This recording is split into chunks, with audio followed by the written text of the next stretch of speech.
अमूर्त पूजेची फुलं स्वामी माधवानंद यांच्या पुस्तकातील अंश आता ऐकूया. अभिवाचन केले सुनील शिनखेडे यांनी.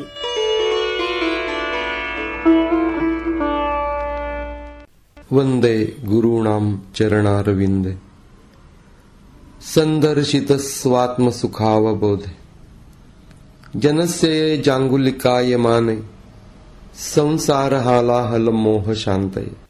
देवाची कृपा. देवासाठी आम्ही काही करत नाही, आमच्या हातून देवाचं काही होत नाही असं काही जण म्हणतात.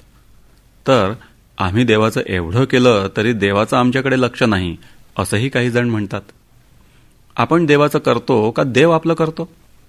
हा प्रश्न ज्यानं त्यानं आपल्या मनाला विचारला पाहिजे. देवाच्या प्राप्तीसाठी आपण जप तप ध्यान करतो असं म्हटलं जातं. या बाबतीतही एक प्रसंग आहे. रामकृष्णांच्या पत्नी श्री शारदा देवी यांना त्यांचे एक शिष्य विश्वेश्वरानंद यांनी एकदा विचारलं होतं की जप तप ध्यान यापैकी कशानं ईश्वराची प्राप्ती होते? तेव्हा त्या म्हणाल्या, यापैकी कशानंही ईश्वराची प्राप्ती होत नाही. या उत्तराचं विश्वेश्वरानंदांना आश्चर्य वाटलं. त्यांनी तोच प्रश्न 3 वेळा विचारला. प्रत्येक वेळी माताजींनी हेच उत्तर दिलं, जप तप ध्यान यापैकी कशानंही ईश्वराची प्राप्ती होत नाही. मग त्यांनी विचारलं की मग त्याची प्राप्ती कशानं होते?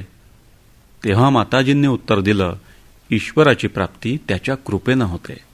तेव्हा विश्वेश्वरानंदांनी विचारलं, मग जप तप ध्यान हे कशासाठी करायचं? त्यावर माताजी म्हणाल्या, त्याची कृपा व्हावी म्हणून. आपण जी साधना करतो त्यानं आपण स्वतःला ईश्वरीय कृपेसाठी योग्य करत असतो, स्वतःतली सत्वशक्ती वाढवत असतो.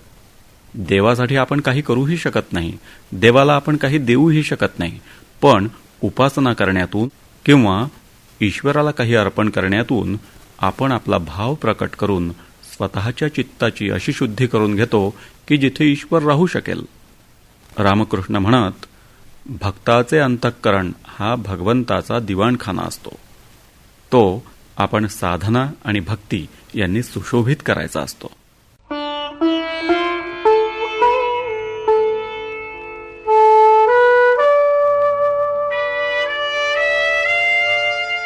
अमूर्त पूजेची फुलं स्वामी माधवानंद यांच्या पुस्तकातील अंश आत्ता आपण ऐकले. अभिवाचन केलं सुनील शिनखेडे यांनी.